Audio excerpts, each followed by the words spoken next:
I'm going to ask an insane question. I hope this isn't blasphemous.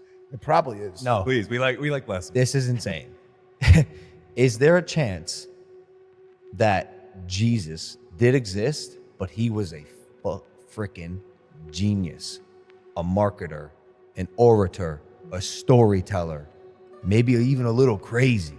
So much so that people really believed what he did. He even believed what he did when he was the Son of God. You mentioned earlier, some schizophrenics will say, I'm Jesus. I'm not saying Jesus was a schizophrenic, but is there a chance he really thought he was this thing and was smart enough to be capable of these things? I will liken it to, and I don't want to sound blasphemous here. Called Jesus Neo from the Matrix, right? No. Just like you see prominent figures today rise up and have a cult following. They call it a cult following and oftentimes you watch these cult leaders. They're low-key geniuses. They're master manipulators. They can orate well. And by the way, like half of convincing people is just your ability to articulate your thoughts. And so, like, when's the last time Trump walked on water? When's the last time Trump walked on water? I know what you're trying to do right now. It's just a question. Because I'll follow this up with another question that actually gets into a little bit more like logically, tactically about the timing in which Jesus rose. But that isn't even a possibility in your mind that he was just a master at speaking and convincing? No, because nobody recanted, none of the apostles or disciples or the eyewitnesses, nobody. And we would have to be saying, based off of the resurrection, and then all of a sudden the persecution that all of these disciples and eyewitnesses went through, they were dying for what they knew to be a lie. Very different than... No. I'm not saying they thought it was a lie. Yeah. I'm saying he convinced everyone. He convinced himself. He really believed this.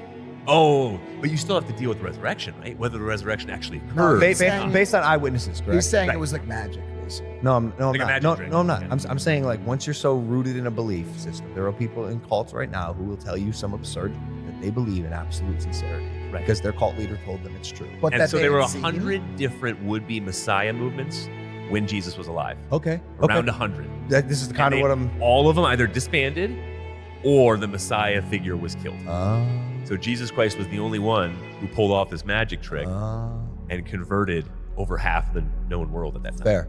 And this is based on eyewitness testimony primarily. Yeah.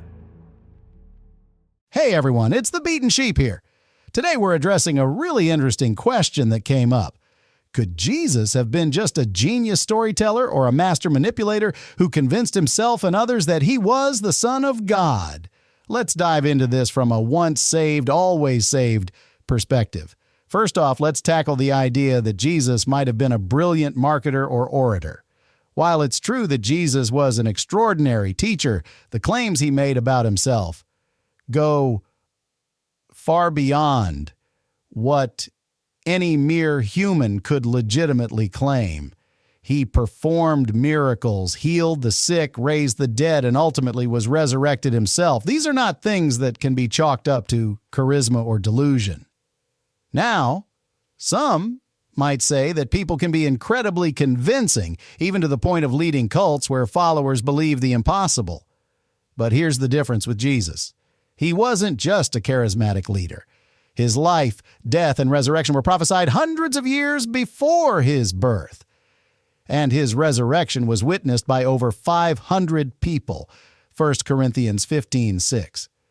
These witnesses were so convinced that they were willing to die for their belief in the resurrected Christ.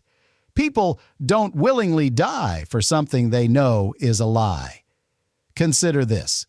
If Jesus were just a master manipulator, convincing himself and others of his divinity, then what about the resurrection? The resurrection is a historical event with multiple eyewitness accounts.